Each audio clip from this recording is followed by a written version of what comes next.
Well, welcome everyone to day 2 of the Gradual Training.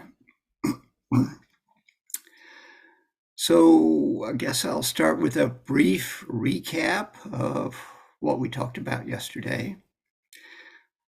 There's first hearing the Dhamma and gaining confidence. Confidence, this is a path. The word is usually translated as faith, but I think confidence is better. I've got confidence that this path makes enough sense that it's worth pursuing. And then there's committing to practice. In the sutta, it's going forth, becoming a monastic, but for lay people, it's committing to actually following the path, doing the practice. The first item to practice is the precepts. This is the basis it's the foundation for all the stuff. If you really want to succeed, whatever that means, on a spiritual path, this is the foundation. We have the 5 lay precepts. Actually, I think the most powerful one is right speech, in the sense that if you lead a life so that you would never be tempted to lie, if somebody asks you, did you do that? Then you're going to be keeping the rest of the precepts. So, yeah, it's also, so the monks and nuns, every new moon and full moon get together at the monastery and confess which of the precepts they've broken. And the most commonly broken precept is right speech, because of the gossip and idle chatter, right? So, yeah, that one's really hard. But working so that you're never tempted to lie, having your life set up so that you can, share what all's going on, you're going to have a wholesome life. That's really powerful.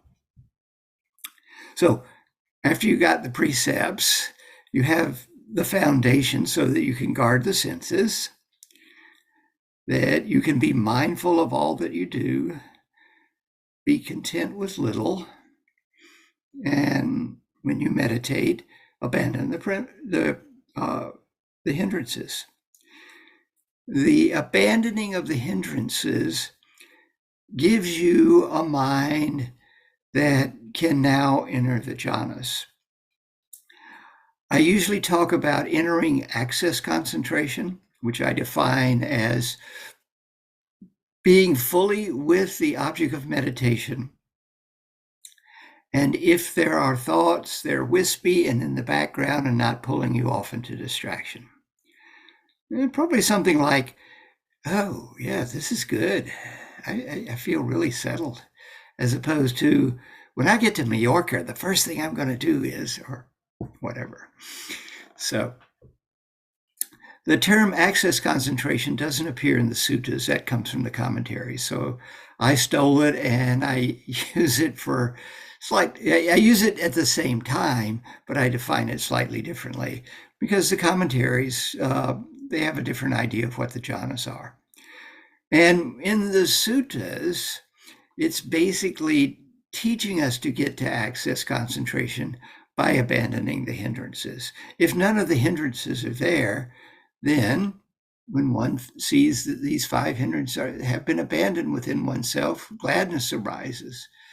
When one is gladdened, rapture arises. When one's mind is filled with rapture, one's body becomes tranquil. Tranquil in body, one experiences happiness. Being happy, one's mind becomes concentrated. So I'm going to share my screen again. Pamoja is the word that's translated as gladness, and it usually means worldly joy, as opposed to sukha, which is spiritual joy. Okay, so once you've gotten really settled, it feels nice. And it's possible to focus on that pleasant feeling, and piti arises. Piti is usually translated as rapture. I want to translate it as glee. I think that's better. when one's mind is filled with rapture, one's body becomes tranquil. The tranquility doesn't arise with the piti. The first jhana is not a tranquil state. It can be so intense it's like you stuck your finger in the electrical socket. All right. But when you move on towards the second jhana, everything settles down and you do get that tranquility. And then one experiences sukha, happiness, after you become tranquil, and you can use that sukha to become concentrated. What we have here with gladness, rapture, tranquility, happiness, concentrated is what I call the jhana summary. This shows up in 32 suttas, and it's a summary of the jhanas. At least that's my interpretation. The commentaries, bless their little hearts, they have a weird explanation for it. They say that this is tender piti, and then you get the real jhana where you've got the real piti, but that makes no sense at all. There was a summary of precepts guarding the senses, mindfulness, and contentment found before the details. This is a summary of the jhanas found before the details. That's what's going on here. So basically, this is moving through the first four jhanas. And then we have the jhanas in detail. Quite secluded from sense pleasures, secluded from unwholesome states, one enters and dwells in the first jhana. Right? So getting to the point where you're not becoming distracted.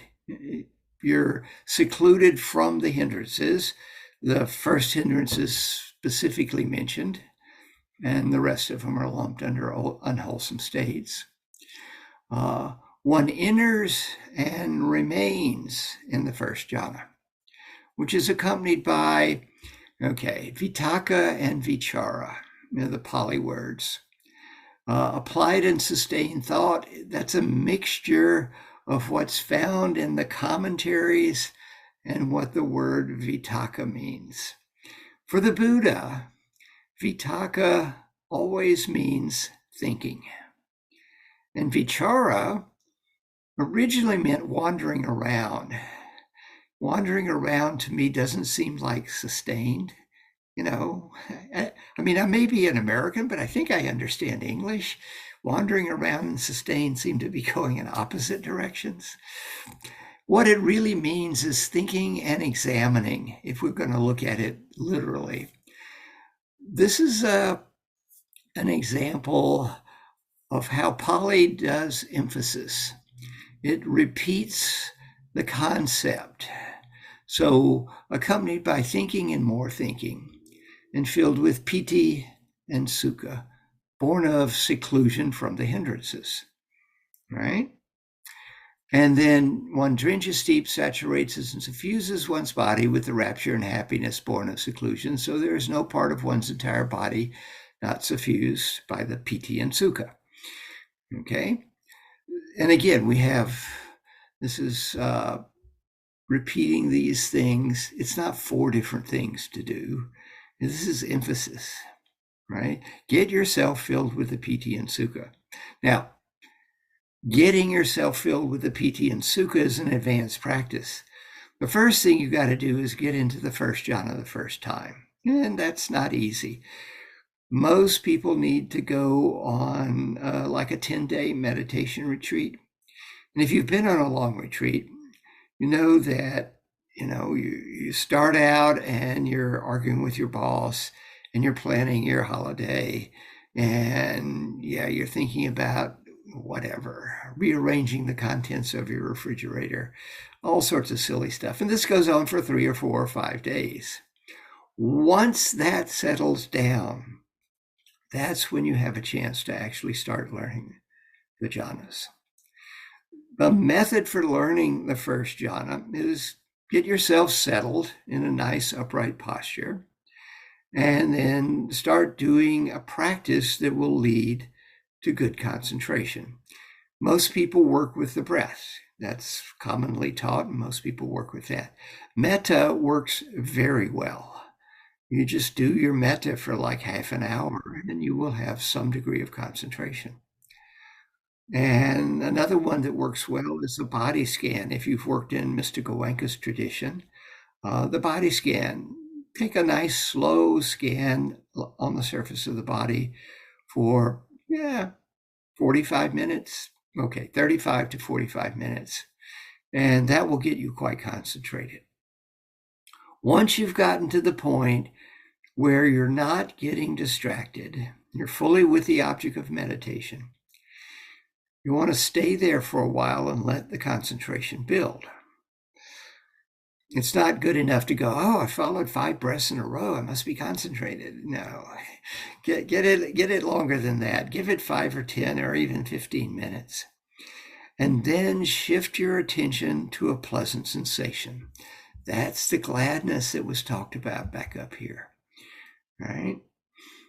When you've shifted to a pleasant sensation, such as your smile or a warm, tingly glow in your hands or your third eye or anywhere in your body where you feel a pleasant sensation, you focus on that and do nothing else. That's the hard part. We are called human beings, but we're really human doings. Well, you have to go back to being a human being and just enjoy the pleasantness of the pleasant sensation.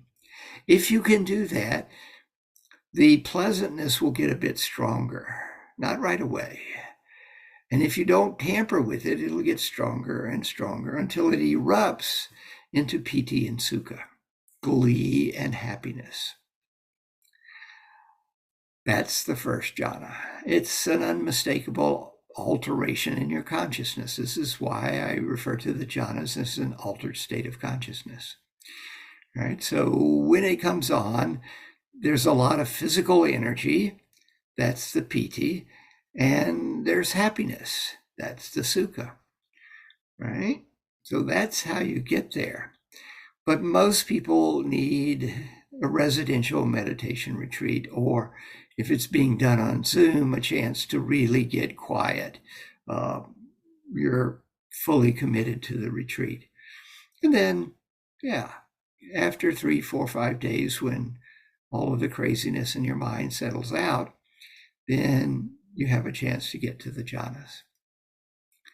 There's still background thinking in both access concentration and in the first jhana.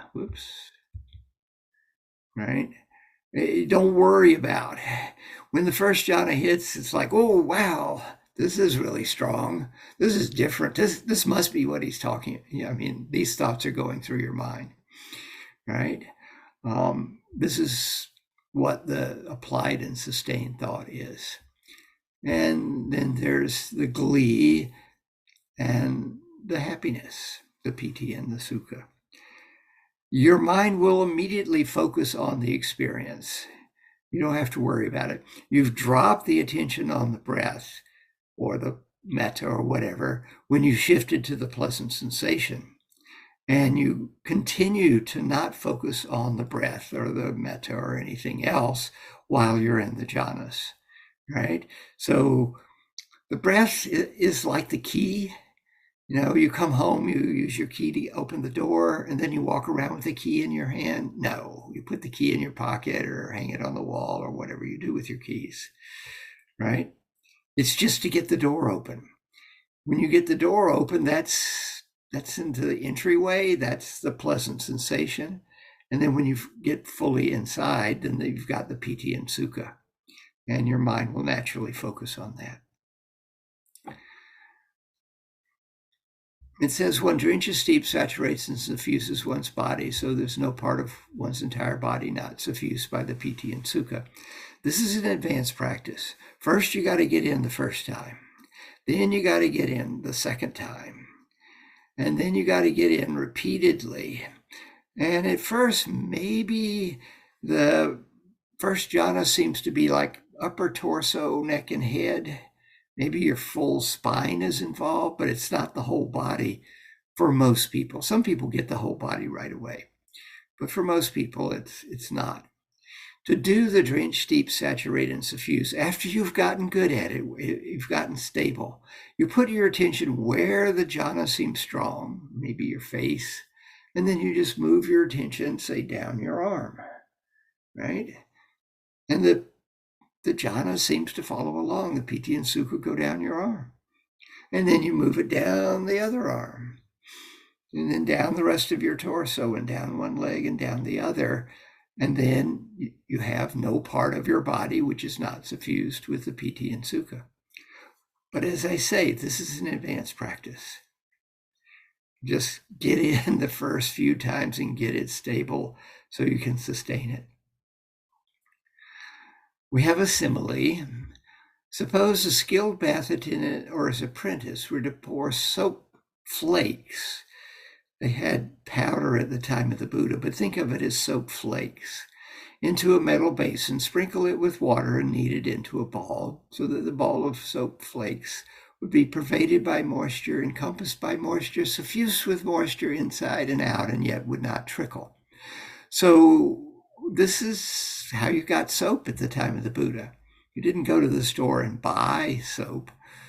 You took soap flakes and mixed them with water, and then you had a ball of soap which you could use to wash, right? In the same way, one does that with the piti and sukha throughout the body. You want to get good enough at the first jhana so that you can stay in it for, well, the length of time is dependent on the intensity of the experience. If it's super intense, you might not want to stay but 10, 20 seconds. If it feels like you've got your finger in the light socket, you don't need to stay very long. If it's mild, you could stay for up to 10 minutes. I think anything beyond 10 minutes is not going to be useful. Most people will stay for several minutes if it's not too strong, right? And so you want to be able to sustain it for as long as you want before you move on to the second jhana. With the subsiding of thinking and examining, one enters and dwells in the second jhana, which is accompanied by, it says, internal confidence. That's one way to translate the Pali. But I think what is more accurate is inner tranquility. The method for moving from first jhana to second jhana is take a deep breath. When you're working to get to access concentration, your breath may get very shallow if you're doing mindfulness of breathing. If you take a deep breath at that point, it will take you away from the jhanas, right? So don't take a deep breath. It calms the piti too much. But once you've been in the first jhana and you want to move on, take a deep breath, let the energy out. And when you do, you'll experience the inner tranquility, which I think is the better translation here, rather than internal confidence. And also unification of the mind, because the subsiding of the thinking and examining, now your mind can really coalesce around the jhana experience. And your focus now is not so much on the physical part of it, which is calmed down with the inner tranquility, but on the happiness. So you're without thinking and examining, and you're filled with rapture and happiness born of concentration. So the first jhana, the rapture and happiness, is born of seclusion from the hindrances, and the second jhana, it's born of the concentration you generated in the first jhana, okay? And you're focused on the emotional sense of happiness or joy or however it shows up for you. Because there's still some background piti, the happiness probably comes up a little bit, comes down, and comes back up. It's not steady. It's got a little wavering in intensity. That's fine. That's probably because of the piti. In the first jhana, the PT maybe makes you vibrate. It's so strong. It can show up as heat, like you're having a hot flash. By the second jhana, the PT has calmed down enough so if it was heat, it's warm as opposed to hot. And if it was vibration, now instead of vibrating, maybe you're just rocking a little bit or swaying. There's still some energy there. It's not totally settled yet. Once again, one drenches, deep, saturates, and suffuses one's body with the rapture and happiness born of concentration. So there is no part of one's entire body not suffused by this rapture and happiness. Again, get good at getting into the second jhana and sustaining it before you try to move it through the rest of your body. If the first jhana is around your face and upper torso, then the second jhana is going to feel a bit lower. Most people say it feels like it's in the heart center. And if you want to spread the sukha and piti, then you put your attention at wherever it feels the strongest, like the heart center, and you move your attention down one arm and down the other arm and through the rest of your body. Okay? And we have a simile again. Suppose there were a deep lake whose waters welled up from below. It would have no inlet for water from the east, west, north, or south, nor would it be refilled from time to time with showers of rain. Yet a current of cool water welling up from within the lake would drench, steep, saturate, and suffuse the whole lake, so there would be no part of that entire lake which is not suffused with the cool water. In the same way, one drenches, deep, saturates, and suffuses one's body with the rapture and happiness born of concentration, so there is no part of one's entire body not suffused by the rapture and happiness. So the simile is really brilliant. You've got a lake with a spring at the bottom of it. There are no rivers, lakes, streams coming into the lake. There's just the spring, no rain, and the spring water completely fills the lake. This captures the feeling of the second jhana so accurately.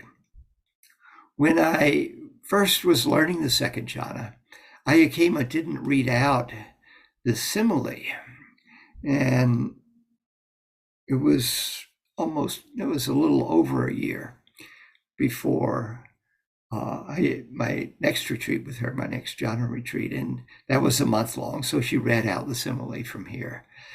And I was struck by how accurately it captured what I had been playing with for a year.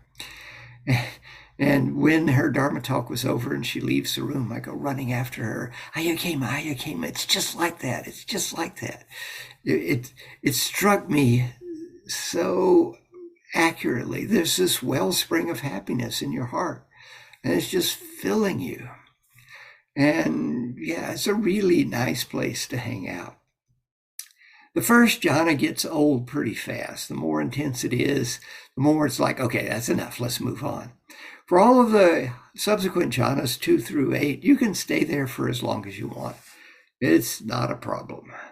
And so you should probably learn to stay in second jhana for 10 to 15 minutes before trying for the third.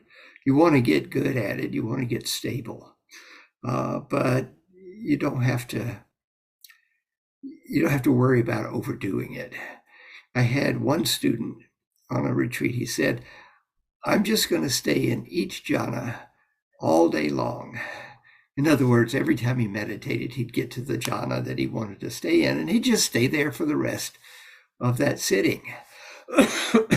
And so, yeah, second jhana, he was staying there for close to an hour. And the same with the other higher jhanas. It got more difficult as the jhanas got more difficult, but he was doing a pretty good job with it, and there was no problems. But if you were to stay in the first jhana for an hour, you would have insomnia, and you'd be, I don't recommend it. It's not good. And you certainly don't want to get it stuck on where you've got all this energy running all the time. So, yeah, you can move on fairly quickly from the first jhana to the second. And you just hang out being happy. The happiness can vary. It can be mildly happy. It could be happy like it's your birthday and somebody gave you a present and it was like, oh, wow, I always wanted one of these. This is so cool. Yeah, that kind of happiness, right? For no reason, right? Except your mind is concentrated. We tend to think that it's the external thing that makes us happy. That's just the trigger. The happiness is in there, right? It's nothing but a bunch of neurotransmitters. It's a neurological pathway that you're activating that generates these neurotransmitters, probably dopamine for piti and opioids for sukha. And you're learning to do that on your own. You don't need an external trigger, right? This gives you some freedom. You don't have to find somebody to make you happy. You can just sit down and become happy. Long term, it'll probably make you happier just in general. Modern neuroscience says that whatever mental state you habitually hang out in is going to become your default. Well, if you're hanging out in states of happiness, yeah, you're just going to become happier. So now this is a long-term project, 5 or 10 years. But yeah, it's a nice side effect. Okay. So you hang out there for a while, and when you want to move on towards the third jhana, with the fading away of the piti, you can again take a deep breath, and as you let the energy out, that will calm the piti. One dwells in equanimity, mindful and clearly comprehending, and experiences happiness with the body. Thus one enters and dwells in the third jhana, of which the noble ones declare, one dwells happily with equanimity and mindfulness. Again, one drenches deep, saturates and suffuses the body, this time with happiness free from rapture, so there is no part of one's entire body not suffused by happiness. Okay. So by definition, the third jhana, there's no piti. So it's very still. And really the sukha changes from happiness to contentment, to wishlessness, to satisfaction so strong that if Mick Jagger had been practicing the third jhana, he couldn't sing that song, right? You are satisfied, okay? And it's great to hang out there. One experiences happiness with the body. What this means is your body is just really settled. I find that my posture gets really, really good in third jhana. I don't have to do anything to make it really good. It just naturally gets quite nice. I sit upright. And the noble ones declare one dwells happily with equanimity and mindfulness. The noble ones are the enlightened ones, the ones who achieved one of the 4 stages of awakening. Is the third jhana what it's like to be fully awake, happy, equanimous, and mindful? That seems to be a picture that we could glean from reading about waking up, about Nibbana. So is the third jhana a foretaste of Nibbana? You get fully awakened and you just wander around being happy and equanimous and mindful. Yeah, that sounds pretty good to me. So you get a taste of that. I mean, if you really want to know if that's an accurate supposition on my part, you need to get fully awakened. So work hard, and then you can report back to me and let me know so that I won't be just speculating on this, okay?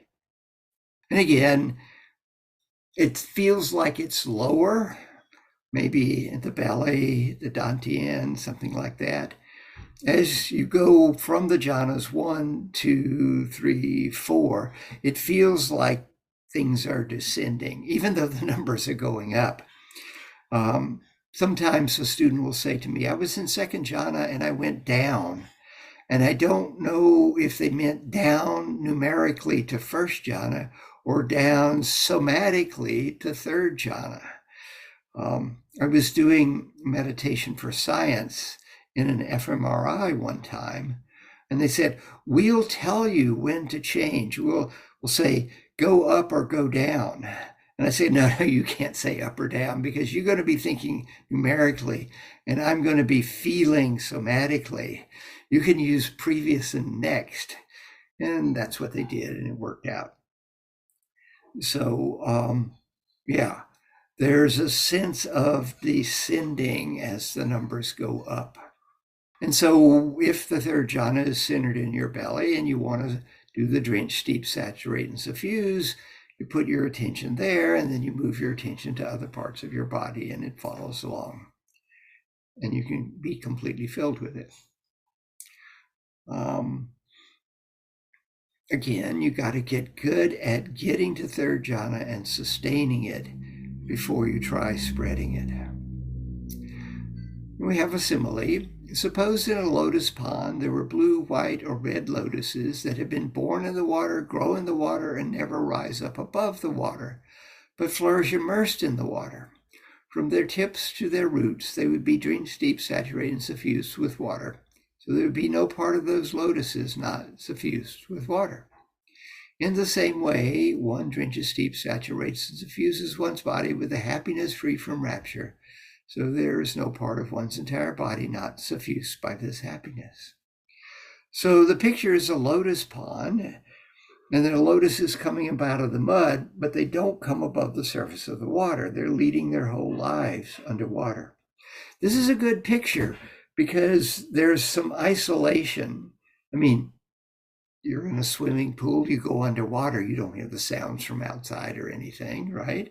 So there's some isolation here, and it's very still.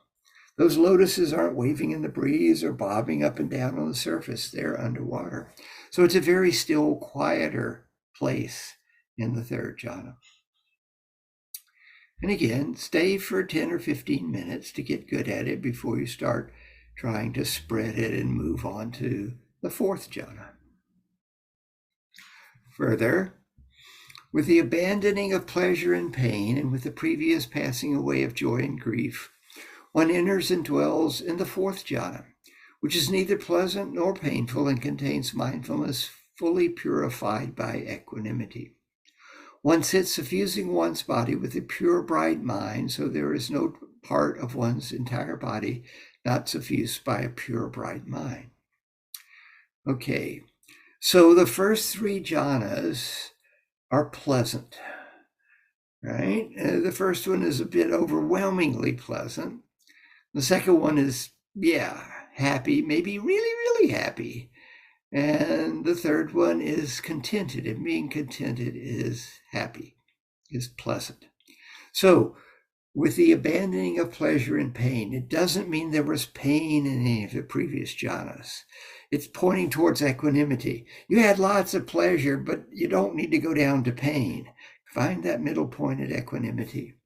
And with the previous passing away of joy and grief, the first two jhanas had joy. The sukha is joyful. And so that's passed away. But again, the joy doesn't have to go to grief. It's right here in the middle.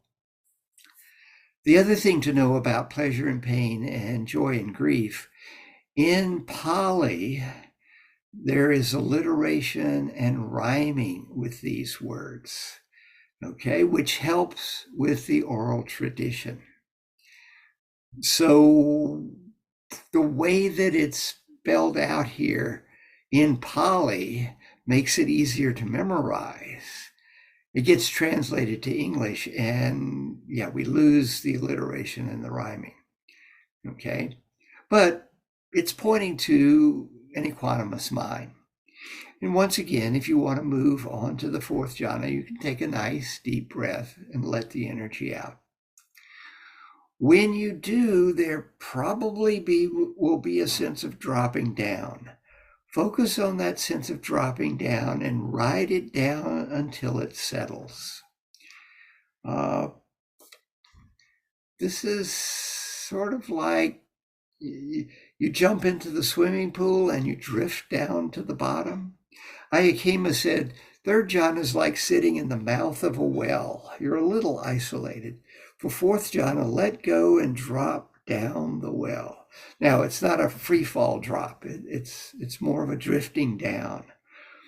And you just let it drift down until it settles, and you'll find yourself in an emotionally neutral place.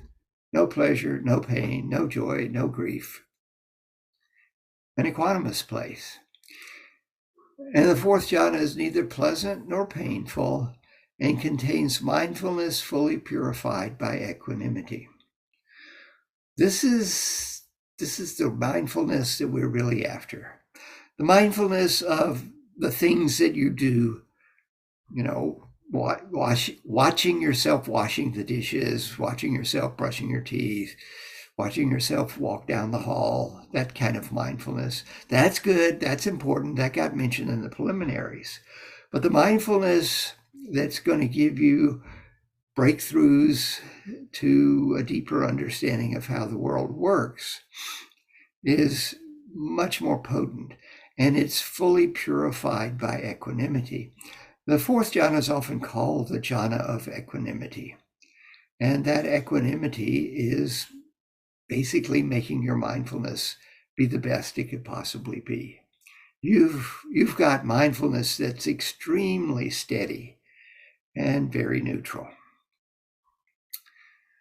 It says one sits suffusing one's body with a pure, bright mind, so there is no part of one's entire body not suffused by a pure, bright mind. So again, Ayya Khema didn't read that part out when I was first learning the fourth jhana, and it was a year later, and she read it out, and I was like, bright? I could see pure. I mean, when you're in the fourth jhana, there's not much going on. It's pretty pure. But why does it say bright? When I'm there, eyes are closed, it's dark. There's a simile. Suppose a man were to be sitting covered from the head down by a white cloth, so there would be no part of his entire body not suffused by the white cloth. In the same way, one sits suffusing one's body with a pure, bright mind, so there is no part of one's entire body not suffused by a pure, bright mind. Well, the picture is pretty clear. It's somebody who's got a white sheet completely covering them. But why white? Why not black? So I go to Ayya Khema in my next interview, and I ask her about this. And she says, describe your fourth jhana. And I describe my fourth jhana. And she says, that's fine. Don't worry about it. So I had to put this in the I don't know bucket. I assume all of you have an I don't know bucket. I hope so. It's very important on the spiritual path to have an I don't know bucket. You don't want to be making up stuff. If you don't know, don't make up something so you can pretend you know. Just put it in the I don't know bucket. Right? So I had to put this in my I don't know bucket for 16 years. And then I went on a retreat with the Venerable Pawok. Pawok teaches the jhanas as described in the Visuddhimagga. The Visuddhimagga jhanas are very different states than what's described in the suttas. Now, someone who practices them says, no, they're the same. But if you read the description of the jhanas in the suttas, and then read the description of the jhanas in the Visuddhimagga, you go, these are different. They're not the same. Yeah. But people who like the Visuddhimagga, of course, don't want to go, yeah, we're doing something different from the Buddha. Because, that's not right. So rather than realizing they're doing something different, they just say, the Buddha was doing what we were doing that was invented centuries later. Anyhow, so I went on a retreat with Pawok to basically understand what he was teaching, what the Visuddhimagga jhanas are all about. This was a month-long retreat. I didn't get anywhere near his jhanas. What he did is he gave us mindfulness of breathing as the access method, right? And he said, you're going to use an aid, and you're going to count your breath between the out breath and the in breath up to 8. And if you get to 8, start again at 1. If you get distracted, start again at 1. So you breathe in, you breathe out, 1. Breathe in, breathe out, 2. If you get to 8, 1. If you get distracted, start at 1. And let me know when you can do that for half an hour without getting distracted. Okay, so in a few days, I could get it going. And we had interviews, I think, every other day with him. So I go in and I tell him, and he says, good, do for 1 hour, 2 hours, drop the counting and do for 1 hour, 2 hour, 3 hour. So it's basically count your breaths until you're settled and you're not distracted. Drop the counting and continue to follow your breath for 1 hour, 2 hour, 3 hour, right? In fact, he actually said 3 or 4 hours, right? So I'm sitting there just following my breath in what I call access concentration, not what he called access concentration, for 3 or 4 hours. What started happening is, I'd be there, and after, an hour or so, I would get all this violent PT. I mean, it was shaking so much, I was a little worried my head was going to pop off. So next interview, I describe it. I didn't use the word PT. I just described it. And he goes, that is gross PT. Do not let that happen. Oh, okay. So how do I keep the PT from happening? Well, so the smile is my trigger for getting into the first jhana. And so I try and smile at least a little bit whenever I meditate. So, all right, don't smile. When you meditate, keep a very solemn expression. And I found I was able to keep the PT, the gross PT, from showing up. And I could just sit there and follow my breath for 3 or 4 hours. And I had a little timer, and after 3 or 4 hours, whatever I decided to do, it'd go off. And then I would smile. And I would get the very violent shaking, which would last 10, 15 seconds. And then I would drop into the second jhana. At least that's what I was calling where I went. It was exactly like what I'd learned from Ayya Khema, only it was far more intense and far more stable than I had ever experienced before. I had a break your face smile on that was just there. And the jhana, I didn't have to do anything to sustain the jhana. There was no pay attention here. It was just there. It was like, cool, second jhana.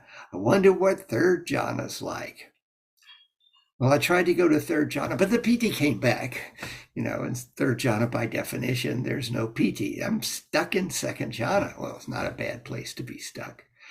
But after, 10 minutes or so, it felt like it just sort of went over the edge and dropped down to third jhana. And the PT never came back. And so now I'm sitting there very contented. This is really nice. I wonder what fourth jhana's like. So wiped the smile off of my face, and immediately it came back. I couldn't get to not pleasant. I was stuck in third jhana for, again, 7, 8, 10 minutes. And then suddenly it went over the edge and it dropped down, down, down, down. And when it finally settled, I was in the fourth jhana. Only this time it was bright white. It was like I was sitting in the middle of an open field on a bright sunny day with a white sheet over my head and my eyes open. Oh, yeah, makes sense. Now I understood the simile and why they called it bright white. Obviously, the Buddha and his monks weren't doing 45-minute sitting, 45-minute walking. These were people that could sit cross-legged for hours. They would eat the midday meal, probably around 11 o'clock or so, And then they would go for the day's abiding.